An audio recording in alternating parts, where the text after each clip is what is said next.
Asıllıqların müalicəsi yoxdur. Yəni bu acı həqiqət də olsa mən deməliyəm. Asılı şəxslərin müalicəsi mümkün deyil. Birincisi, burada belə bir qanun uyğunluq işləyir. Bütün asıllıqlar xroniki xarakter daşıyır. İnsanlar bunu başa düşmür. İnsanlar gəlirlər həkimlərdən tələb eləyirlər, deyir ki, mənim uşağımın müalicə ilə narkomandır tutaq ki, narkotik maddələrdən asılıdır, yəni kimyəvi asılılığı var. Nə bilim, bir qrup adamlarda azart oyunlardan asıllıq var. Bu da çox ciddi asılılıqdır. Bir qrup adamlar alkoqoldan asılıdır. Bunun özü də faktiki toksikomaniyadır. Alkoqolizm deyirlər. Alkoqolizm o şərti bir addır. Dünyanın hər yerində alkoqoldan asılılığa toksikomaniya deyirlər. Yəni bu saydığım şeylərin hamısı asılılıqlardır. Başqa asılılıqlar da var. Mən bu haqda çox danışmaq istəmirəm. Asılılıqların müalicəsi yoxdur, hörmətli Azərbaycan əhalisi. Özünüzü aldatmayın. Bu müalicə olunan şey deyil. Amma nəyə görə müalicə olunan şey deyil? Yəni bu şey deyəndə adamlar sual verir. Yəni haqlı da sual verilir. Deyir, axı niyə müalicə olunmur? Niyə müalicə oluna bilmir? Əgər bu xəstəliksə bunun müalicəsi də olmalıdır, düzdür? Heç olmasa yüngülləşdirici metodlar. Bəli, çox yaxşı sualdır. Mən bu suala cavab verirəm. Bütün asıllıqların səbəbləri haqqında olan məlumatlar klassik təbabət ədəbiyyatında, yəni təbabətə aid bütün informasiya bölmələri ki var, bütün informasiya mənbələri var. Orada asıllıqların səbəbləri haqqında məlumatların hamısı yalandır. Bunu mən sizə böyük məsuliyyətimlə deyirəm. Tutaq ki, həkimlər təhsil alanda və yaxud da mütəxəssis olanda bu sahədə açırlar çoxlu mənbələrdən öyrənirlər, oxuyurlar, yəni mütəxəssislər, kim ki bu işlə məşğul olur. O mənbələrin hamısında yazılan şeylərin heç biri asıllıqların səbəbi deyil. Çünki asıllıqların səbəbləri haqqında olan nəzəriyyələr, fikirlər, onlar heç biri özünü doğrultmur. Belə bir fikir var. Sosial səbəblər. Sosial səbəblər nədir? İndi insan soruşur da, xəstənin qohumuna sən desən ki, bu narkoman olmasının səbəbi sosial səbəb. Deyəcək, nədir? İndi sayırlar sosial səbəbi. Narkotik maddələrin yayılması, bu sosial səbəblərdir. Aşağı səviyyədə, həyat səviyyəsinin aşağı olması, işsizlik, sonra şəxsi həyatda olan uğursuzluqlar, insanın müəyyən sosial ehtiyacları var, ödənilmir. Yəni, qeyri-mədəni cəmiyyətlərdə yaşayan insanlar. Bunun heç bir səbəb deyil. Həyat göstərir ki, kliniki təcrübə göstərir ki, misal üçün, narkomanların sayı, ümumiyyətlə asılı şəxslərin sayı, istəyir narkoman olsun, istəyir toksikoman olsun, istəyir alkoqol asıllıq olsun, istəyir azart oyunlardan. Bu adamların sayı ilə, fikir verin, bu adamların, asılı adamların sayı varlı təbəqənin içərisində oliqarxlardır, dövlət xadimləridir. Mən sizə deyim ki, tarix boyu müxtəlif dövlətlərin idarə eləyən, müxtəlif dövlətlərdə məmur vəzifəsində işləyən, bu tarix boyu belə olub. Müxtəlif şəxslərdə asıllıqlar olub. Özü çox ciddi asıllıqlar. Onların içərisində, adamların içərisində morfinistlər olub, gerain qəbul edən adamlar olub, kokainistlər olub, amfetaminçilər olub. Sonra içki düşkünləri, ümumiyyətlə, alkoqol toksikomaniyası, bu həddindən artıq yayılmış bir toksikomaniya, asıllıq forması olub. Yəni, bunların sayı, bu təbəqənin içərisindəki, ki, bunların pulu da var, bunların, malikanələri də var, bunların həyat şəraiti də gözəldir, bunlar gözəl də yaşayırlar, bunlar kef çəkirlər də, bunlara iç başdan baxanda, bunlara nəylərinə lazımdır bu maddələri zirzibili götürüb qarınlarına töksünlər, qəbul eləsinlər. Və yaxud da gedib qumarxanada oturub orada qumar oynasınlar. Yəni bunların hər şeyləri var. Bunlar sosial səbəb burada yoxdur. Sonra yəni burada olan asılı adamların sayı hardasa kasıb bir Afrikanın nə bilim heç elə evdə yaşayır insan ki o evin qapısı da yoxdur. Məsələn o evdə yaşayan, o elə evlərdə yaşayan adamların sayından qat-qat çoxdur. Bəs bu necə olur? Sosial səbəb özünü doğrultmur. İkinci qrup səbəblər, bioloji səbəblər. Bioloji səbəblər bu bəli, daha çox özünü doğruldan səbəblərdir. Lakin bu bioloji səbəblər nəyə gətirir, çıxardır? Onu da axıra qədər heç kim kompleks səbəblər qeyd edirlər. Onu yazan adamların özü o səbəbləri, alimlərin özü oxuyur, özləri çaşırlar öz yazdıqlarında. Yəni bu belədir. Belə psixi vəziyyət olanda insan gedir narkotik qəbul edir. Belə psixi vəziyyət olanda narkotik qəbul edir. Amma konkret orada bir səbəb var, onu ayırmırlar. O səbəb haqqında mən qısaca danışacağım. Üçüncü səbəb deməli aslı şəxslərdə bu yenə də bu göstərilən səbəblər bir-birini təkrar edir. Orada ayrıca qeyd edirlər, bioloji səbəbləri ayrı qeyd edirlər, psixoloji səbəbləri ayrı qeyd edirlər. Halbuki bunu ayrı-ayrı qeyd etməyin mənası yoxdur. Bu hamısı mən sizə bir şey deyim, yəni ki bunu bəzi mütəxəssislər qəribə qarşılayır. İnsanlar ümumiyyətlə bu qəribədir. Amma mən özüm də mütəxəssisəm və bunları çox dəqiq bilirəm, yaxşı bilirəm. İstənilən psixoloji deyilən o səbəblər ki var, onların əsasında bioloji dəyişikliklər durur. Məsələn, insan başından zədə alıb, sonra o zədə nəticəsində bunun psixoloji durumunda, daha doğrusu psixi durumunda müəyyən dəyişikliklər əmələ gəlib və bu da oldu psixoloji səbəb. Bunu psixoloji səbəb kimi qələmə verirlər. Əslində bu da bioloji səbəbdir. Yəni ona görə bu asılılıqları müalicə eləmək mümkün deyil ki, bunun səbəbini düzgün müəyyənləşdirməyiblər. Siz deyə bilərsiniz ki, bu necə olur? İllər boyu bu öyrənilir, əsrlər boyu öyrənilir, böyük elmi tədqiqat institutları var, nə bilim, alimlər var, müxtəlif tədqiqatlar aparılır, eksperimentlər aparılır. Bəli, bunun hamısı aparılır.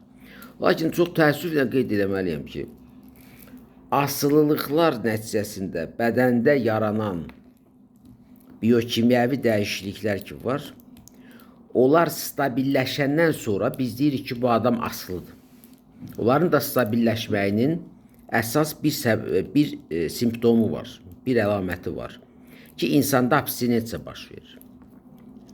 Çünki bunun bədəni artıq həmin maddə ilə işləyir və ya həmin adətlə işləyir. Yəni bu oturub qumar oynamazsa biokimyəvi proseslər qaydasında getmir. Bədənin biokimyəvi regulasiyası pozulur və bu adam abstinensiya düşür. Abstinensiya sözünün mənası məhrum etmə deməkdir. Abstinensio Yunan sözüdür. Və yaxud da narkotik qəbul edir. Bu adam kokainistdir. Kokain qəbul eləməyəndə bunda narahatçılıq olur. Abstinensiya bənzər hal olur. Və yaxud da əvvəl dedilər ki, kokaindən abstinensiya olmur, o da yalandır. Kokaindən də abstinensiya olur, yəni stimulatorlardan da abstinensiya olur. Əvvəl dedilər ki, kokain abstinensiya vermir. Bu da yalandır. Bilirsiniz, təbabəti, onun da o yalanların bilirsiniz, səbəbkarları var. Təbabət tarixində bir qrup alimlər olub ki, bunlar hansısa biznes proyektlərə qulluq ediblər, hansısa siyasi qüvvələrə qulluq ediblər. Onların tapşırığı ilə nəzəriyyələr yaradıblar. Və bunların nüfuzu olduğuna görə bunların dediyi sözlər hamısı qanun kimi qəbul olunub. Əslində bu belə deyil. Və yaxud da götürək, tutaq ki, opi qrupu narkotikləri çox güclü abstinensiya verir. Yəni, abstinensiya nədir? Mən adi çoxlu dildə bunu izah edəcəm. Elmi dildə izah eləməyin mənası yoxdur. Çünki mən bunu danışıram adi adamlar üçün. nə bilim, avtobusda, metroda, küçədə gəzən adamlar üçün, mən bunu alimlər üçün danışmıram, heç həkimlər üçün də danışmıram. Abstinensiya odur ki, sizin bədəniniz həmişə bir biokimyəvi reaksiyalarla işləyirdi, yəni normada. Tutaq ki, bir maddə o biri ilə birləşirdi və sizin həyatınız təmin olunurdu. Beyniniz işləyirdi, qaraciyəriniz işləyirdi, böyrəyiniz işləyirdi, başqa orqanlarınız işləyirdi. Abstinensiya odur ki, bu reaksiya pozulur. Bu reaksiya gedə bilmir və gedə bilmirsə, sizin bədəninizin normal işi təmin olunmur və siz düşürsünüz. Belə bir abstinensiya çox dəhşətli bir vəziyyətdir. Narkomanlar onu təsvir edir ölüm qabağı vəziyyət kimi. Mən bunu ədəbiyyatda yazırlar, kompulsiv, nə bilim, kompulsivное влечение, kompulsiv meyl, nə bilim nə. Mən belə sözləri işlətməyəcəm, çünki bu sizin üçün deyil. Bu adi, avam əhali üçün deyil. Əhali üçün sadə dildə danışmaq lazımdır. Ölüm qabağı vəziyyət, yəni insan o qədər pis vəziyyətdə olur ki, yəni təsəvvür edin ki, insan ölümünü hiss eləyib, ölüm qabağı halı necə keçirirsə, abstinensiya da həmin vəziyyətdir. Bu çox ağır. Bunun da səbəbi nədir? Biokimyəvi proseslər, narkotikin hesabına pozulmuş biokimyəvi proseslər, başqa cür gedən, normada getməyən, yəni artıq narkotikin iştirakını tələb eləyən biokimyəvi proseslər, bu dayanır, getmir. O vaxta qədər ki, siz o narkotiki qəbul eləmirsiniz və yaxud da spirtli içkini qəbul edir. Onu qəbul edən kimi sizin biokimyəvi prosesləriniz qaydaya düşür və o vəziyyət aradan qalxır və salam. Siz oldunuz əla. Yəni bu abstinensiya bu deməkdir. Biz bəzi adamlar götürür, bunu bilməyən adi vətəndaşlar üçün bunu uzun-uzadı danışır. Yox, bu lazım deyil. Bunu başa düşmür adamlar. Mən bunu sadə dildə sizə izah elədim. Və bu asıllığın törətdiyi bir vəziyyətdir ki, buna görə, bu vəziyyətin mövcudluğuna görə asıllıq müalicə olunmur, müalicə oluna bilmir. Xroniki vəziyyətə keçir. Yəni, hansı xəstəliklərdə, ümumiyyətlə bütün xəstəliklərin təbabətdə 95%-i, belə deyək də, xroniki vəziyyətdə keçir. Xroniki xəstəlik də ümumiyyətlə bir prinsip odur ki, xroniki xəstəlik heç vaxt sağalmır. O ömrünün axırına qədər insanın yüngül və ya ağır formada, hərdən yüngülləşir, hərdən ağırlaşır. Bu asıllıqlar da əslində asıllıqlara xəstəlik deyilmir, xəstəlik nəticəsi deyilir. İndi mən deyəcəm hansı xəstəlik nəticəsi. Amma asıllıqlar vəziyyətdir. Yəni bu vəziyyət də xroniki davam edir. Bəzi adamlar deyir ki, filan kəs spirtli içkilərdən daha istifadə eləmir, bu alkoqolik deyil, bu düz deyil. İstifadə elədi ya eləmədi, onda meyil qalır. Əlbəttə abstinensiya yoxdur, çünki bu müalicə olub, amma meyil qalır. Bu yenə alkoqolik olaraq qalır, amma içmir, sadəcə içmir. Və yaxud da bu narkoman idi əvvəllər, müalicə olundu. Əgər müalicə, o da çox nadir hallarda müalicə öz nəticəsini verir. Mən açığını deyirəm. İndi birdən bunun bəxti gətirdi. 3%, bütün dünya üzrə 3% halda nəticə verir. Narkomaniya müalicəsi. Birdən də bunun bəxti gətirdi. Nəticə alındı. Yenə də bu qəbul eləmir narkotiki. Amma qəbul elədi, ya eləmədi, bunun adı narkomandır. Yəni o mənada narkomandır ki, bədəndə bunun həmin meyil qalır. Psiki meyil qalır. Psixika daima tələb edir. Ona görə deyirlər ki, narkoman, alkoqolik, o içki olan məclisə getməməlidir, narkotik qəbul edən adamlarla söhbət eləməməlidir, yəni avar adamlarla oturub durmamalıdır. Bu daima ciddi adamlarla oturub durmalıdır ki, bunun beyninin həmin o pozulmuş müvazinəti öz yerinə gəlsin. Patoloji davamlı vəziyyət, alkoqolizm, ümumiyyətlə narkomaniya, ümumiyyətlə asıllıqların hamısı patoloji dözümlü vəziyyətdir. Beynin patoloji stabil vəziyyətidir. Ustoyçivi, yəni dözümlü vəziyyətidir. Yəni, beyin həmin vəziyyətdə uzun müddət qalır, patoloji vəziyyətdə. Baxmayaraq ki, insan narkotik qəbul eləmir, içki içmir, azart oyunları oynamır. Amma beyində həmin o vəziyyəti yatırtmaq üçün Görülən tədbirlər də yalnız 3% hallarda nəticə verir. Nəyə görə müalicə oluna bilmir və yaxud da müalicəsi çox çətindir? Mən bunu dedim. İndi əsas məsələyə mən keçirəm. Qısaca olaraq mən deyim. Asılılıqların əsas səbəbi nədir? Həyəcan. Çox sadə bir şeydir. Həyəcan sindromu. Buna deyirlər təşviş sindromu, nə bilim, indi elə deyirlər. Həyəcan, təşviş ümumiyyətlə, təşviş həyəcanın çox yüksək bir mərhələsi. Trivojni sindrom. Bax, bu trivojni sindrom, təşviş sindromu məhz narkomaniyanı işə salan mexanizmdir. Həm də səbəbdir. Həm səbəbdir, həm işə. İndi yenə də sual çıxır ortaya. Bəs bu təşviş sindromu niyə olur adamda? Özü o səviyyədə olur ki, insan bir maddə qəbul eləməsə, onun axırı itdi. O yaşaya bilmir. Beyin çox yorulur, bunun iş qabiliyyəti itir.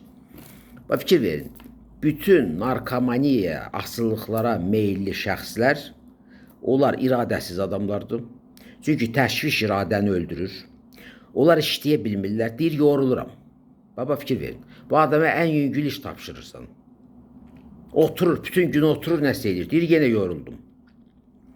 Yaxşı, deyirsən ki, oturursan, beynin yorulur. Fiziki iş tapşırırsan, orada da yorulur. Onu da eləmək istəmir.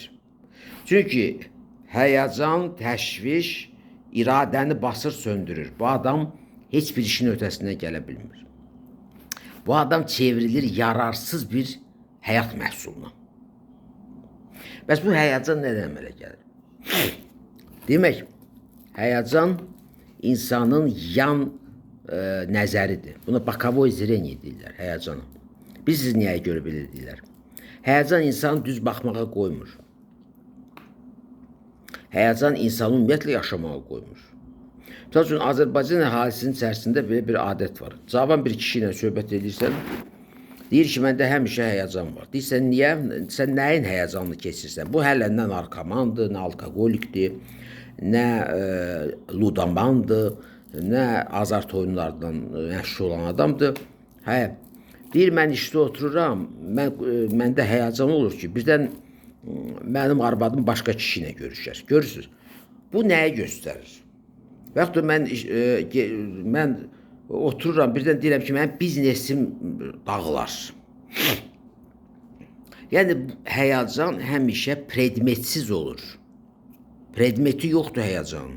Qorxudan fərqli olaraq, qorxunun əgər predmeti varsa, yəni bizim üstümüzə vəhşi heyvan gəlir, biz qorxuruq ki, o bizi parçalayacaq, bəli, biz qorxuruq və normal adam bundan qorxmalıdır. Təəccüblü olardı biz əgər qorxmasaq. Amma həyəcan predmeti olmayan qorxudur. Predmeti yoxdur. Bu fikirləşir ki, bizdə Azərbaycanda çox geniş yayılmış bir patoloji vəziyyətdir. Bu patoloji vəziyyətdir, mən sizə deyim. Bu, belə bir adi vəziyyət deyil. Bizdə kişilərin 90%-i deyir ki, mən işdə narahatam ki, arvadım gedib başqa kişi ilə yatacaq, mənə xəyanət eləyəcək və ya da evdə başqa kişini qəbul eləyəcək. Ona görə bunlar nə edirlər? Arvadlarının başına çarşaf geyindirirlər. Heç qadın özü istəmir. Və ya da nə edirlər? Daima evdə uşaqlarından birini növbətçi kimi saxlayırlar. O uşaq da yazıq, bunun xəstəliyinin, başı xəstədir bu adamın, xəstəliyinin qurbanı olur. Anası ilə bütün gün oturmalıdır. Bu çox ciddi bir vəziyyətdir, mən sizə deyim. Bu artıq xəstəlikdir. Belə bir patoloji vəziyyətdə olan adamlarda ola bilər bu predmetləri başqa olsun. Mən çox üzr istəyirəm. Belə bir patoloji vəziyyətdə olan adamlarda artıq bunlar dözmür, bu vəziyyətə dözmür.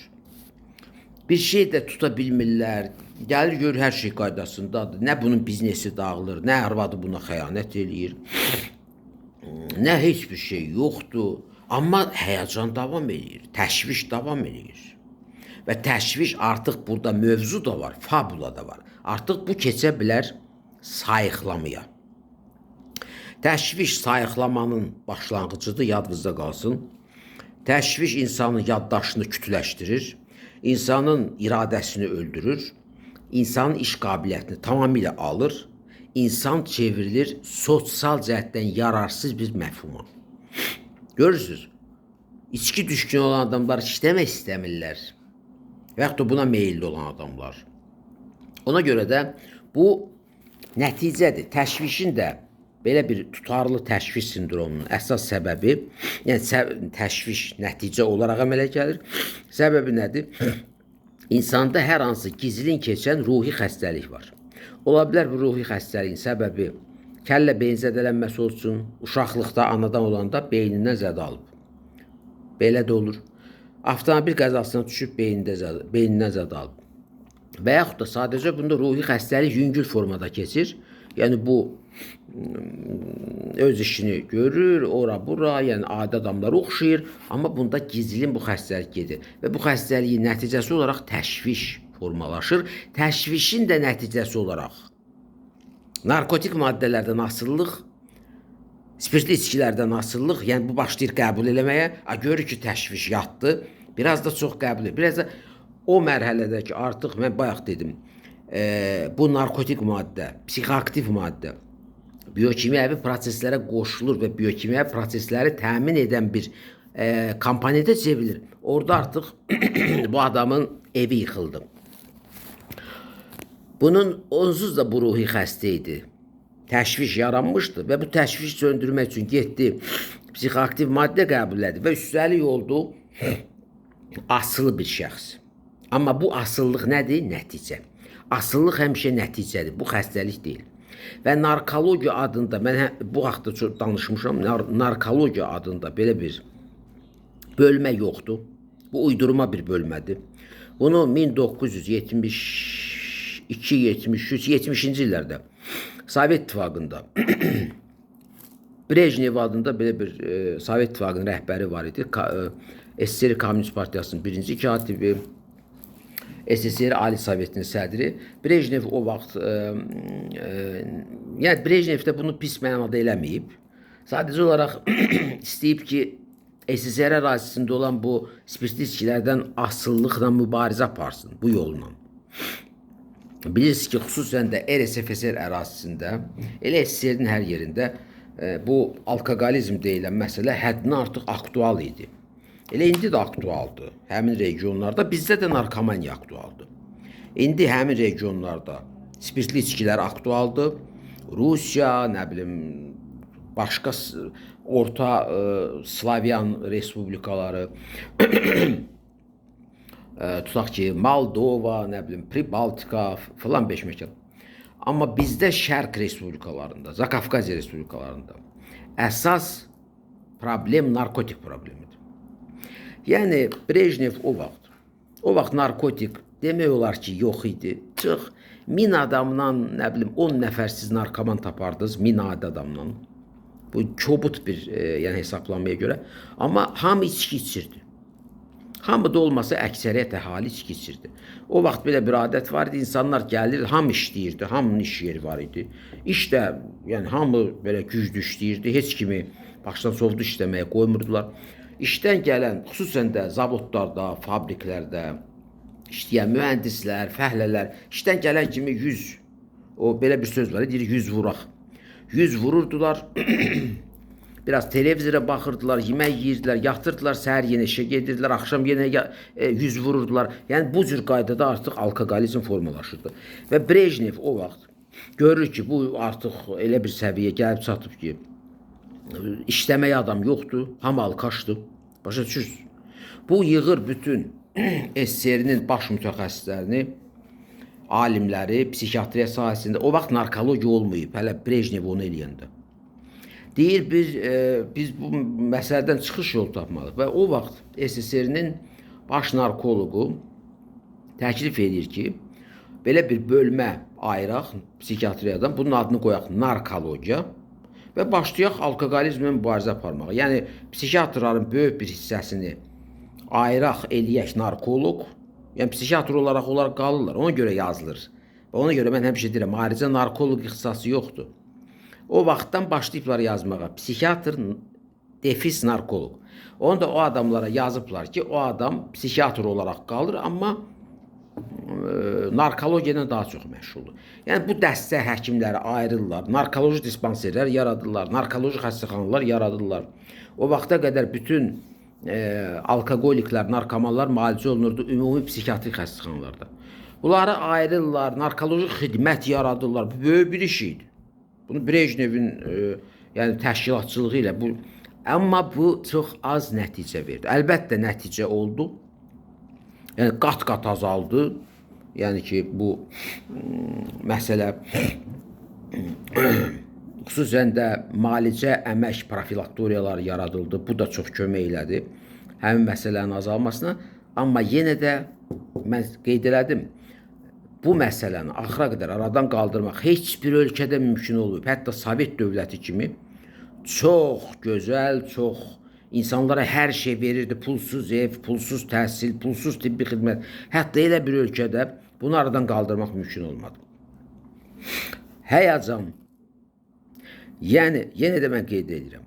Bu da elə şey ki, bu həyəcanın əsas səbəbi bioloji səbəbdir.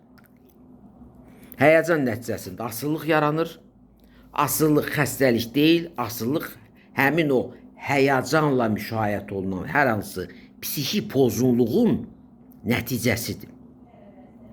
Yəni, əgər bütün insanlarda belə ağıl olsa ki, tərbiyə olsa, yəni bu, ona görə görürsünüz, bir ailədən bir insan çıxır, o olur alkoqolik və yaxud da olur narkoman, başqa ailədən bir insan çıxır. O nə narkoman olur, nə alkoqolik olur, nə azart oyunlarla, o da həyəcanlıdır, o gedir həkimə. Yəni, bu daha mədəni, daha sivil bir metod seçir, öz həyəcanı ilə mübarizə aparmaq üçün. Və həkimə müraciət edəndə, yəni həkim psixiatra, və biz orada aşkar edirik ki, həyəcanın səbəbi, görürük ki, həyəcanın səbəbi nədir? Psixi xəstəlik. Gizlində gedən psixi xəstəlik, yüngül, amma gizlində. Və yaxud da hər hansı bir kəllə beyin zədələnməsinin nəticəsi. Və salam başlayırıq onu müalicə eləməyə, həyəcan da gedir, bu adam asıl vəziyyətdə olmur. Yəni, asıllığa gedib çıxmır. Və belədir. Asıllıq, amma asılı oldusa, nəticə 3%-dir. İndi mən axırıncı sualı cavab verirəm. Adamlar bunu tez-tez verirlər, bu sualı. Deyir, əgər bunun müalicəsi yoxdur, onda bu həkimlər nə üçündür? Siz nə edirsiniz? Yox, belə deyil. Müəyyən, çox tez-tez asılı şəxslərdə belə vəziyyət yaranır ki, asıllığın özü artıq orqanizmi tükədir. Həmin vəziyyətdə biz xəstəyə kömək eləməliyik. Xəstə özü könüllü müraciət edirsə və həmin könüllü müraciət edən xəstəyə biz kömək eləyirik. Və çalışırıq ki, ondan sonra qəbul eləməsin o maddələri və yaxud da azart oyunlardan iştirak eləməsin. Amma bəzən bunun nəticəsi olur, çox hallarda da nəticəsi olmur və insan ona davam edir. Yəni, tükənmə aradan qalxır, biz onu düzəldirik, qaydaya salırıq. Bu da biz düzəltdik, qaydaya saldıq ki, bu geçsin, normal həyatda yaşasın. Dərmanzat da təyin edirik ki, get bunları iç, balam. Get iç, amma gedib araq içmə. Gedib narkotik qəbul eləmə. Bu dərmanları iç, yüngül dərmanlardır. Mən yeri gəlmişkən deyim ki, əhali arasında gəzən şayələrin əksini olaraq mən qeyd eləməliyəm ki, bizim dərmanların heç bir asıllıq yaratmır. Bu, avam Azərbaycan əhalisinin uydurmalarıdır, şayələridir. Bizim əhali çox avamdır, savadsızdır. Bizim əhali özünü tərbiyə ilə və özünü təhsillə məşğul olmur və belə bir əsassız şayələr yayırlar. Psixotrop dərmanlar ziyandır, asıllıq yaradır, nə bilim nə, yalandır bunun hamısı. Əgər həkimlər bunu düzgün təyin edirsə, nəinki asıllıq yaratmır. Bunun heç bir orqana da ziyanı yoxdur. Yəni, biz bunları müalicə edirik. Deyir, ya bala, get bax, bu dərmanlar da qəbul elə, ömrün boyu. Bu araq deyil, bu narkotik deyil, bu sənə heç nə eləməyəcək. Və get-gedə də azaldırıq dərmanları. Bu daha da yaxşı olduqca. Bu gedir yenə dərmanları tulluyur, gedir də. Bu artıq, bilirsiniz, insanların artıq həm daxili, buna mən pedaqoji problemlər deyirəm. Yəni, bu adam məsuliyyətsiz bir insandır. Bu, uşaqlıqdan tərbiyəsizdir. Buna valideynləri tərbiyə verməyib. Buna məktəb də bizdə bilirsiniz də məktəblər nə gündədir. Bizdə məktəblər ümumiyyətlə, məktəb adında şey yoxdur. Bizdə məktəb üstündə məktəb yazılıb, içəri girəndə orada Allah göstərməsin, nə desəz görmək olar. Yəni, bu pedaqoji problemdir. Bundan əlavə də orqanizm bəzən o biokimyəvi proseslər başlayır yaranmağa təzədən. Yəni insan bunun da əsas səbəbi insan dərmanları içmir. Psixiatrla əlaqə saxlamır, dərmanları içmir və yenidən qayıdır həmin o narkotikə, patıya, kokainə, amfetaminə və gedir mağazindən araq alır, içir və olur bədbəxt. Olur bədbəxt. İşləməyə meyli yoxdur, hansı iş tapşırırsan, deyir, yox, mən yoruldum, mən işləyə bilmirəm, belə oldu və s. Bu adam cəmiyyətdə artıq bunu qaytarmaq qeyri-mümkündür. Və sonda qeyd edeyim ki, heç bir reabilitasiya mərkəzləri, heç bir, nə bilim, sosial psixoloji metodlar, psixologiya təbabət deyil, bilirsiniz də, psixiatriyadan fərqli olaraq. Sosial psixoloji metod, reabilitasiya mərkəzləri, narkomaniyanın, ümumiyyətlə asılılıqları müalicəsində heç bir kömək eləmir və eləyə də bilməz. Çünki bunun elmi əsasları da yoxdur. Bu mümkün deyil. Ancaq həkimlər, ancaq həkim nəzarəti, dərmanları vaxtında içmir. Əgər istəyirsinizsə o vəziyyətə qayıtmasın sizin uşağınız. Dərmanlar vaxtında içilməlidir. Maşın sürməməlidir insan. Buradan müalicə edirsən, valideyn gəlir ki, mən maşın almışım, maşın sür. Bu valideynin də başı boşdur. Başa salırsan, deyirsən, ay qadın, ay kişi, maşın sürmək olmaz. Maşın sürən adamlarda asıllıq müalicə olunmur. Çünki mən sizə bir mexanizm deyirəm. Rulun dalına oturan insan yola ki çıxır, orada xüsusi hissiyat yaranır. Bunu uzun müddət sürücü işləyən adamlar bilirlər. Yəni normal sürücülərdən söhbət gedir. Sürücülərdə belə bir hissiyat olur. Bütün yol mənimdir, bütün dünya mənimdir. Baba fikir verin, belə kompleks. Əlbəttə normal adamda bu elə bir pis şey deyil. Normal adam bunu hiss eləyir, sonra da maşından düşür, o hissiyat keçir. Amma narkomanda belə hissiyat olan kimi, narkoman təzədən narkotik qəbul etmək istəyir. Və yaxud da alkoqolik təzədən içmək istəyir.